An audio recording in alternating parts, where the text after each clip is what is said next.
গুনাহগার হিন্দু হোক, বৌদ্ধ হোক, খ্রিস্টান হোক, মুসলমান গুনাহগার হোক, পৃথিবীর মানুষ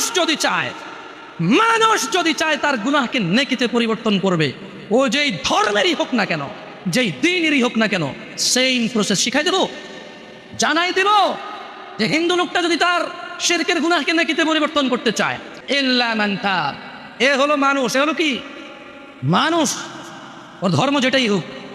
সে বলল যে, সে কি বলল, সে প্রথমে আল্লাহর দিকে আসলো, এসে বলল যে আল্লাহ আমি অন্যায় করেছি। এবার অন্যায় যদি আল্লাহর শিরক হয় তাহলে বলবো যে শিরক করেছি অন্যায়, যদি জানা হয় তাহলে বলবো জানা করেছি অন্যায়, মদ হলে বলবে মদ করেছি অন্যায়।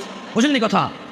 আল্লাহর কাছে এসে বলবে আল্লাহ শিরক করতাম আর করবো না, মদ খেতাম আর খাবো না, জানা করতাম আর করবো না, এই ধরনের যে কোনো অন্যায় বলবে যে আল্লাহ এটা আর করবো না। তো আল্লাহ বলছে ইল্লা মান তাব, যেটা অন্যায় অপরাধ যেটাই হোক, সেই অপরাধ থেকে সে কি করলো, ফিরে আসলো।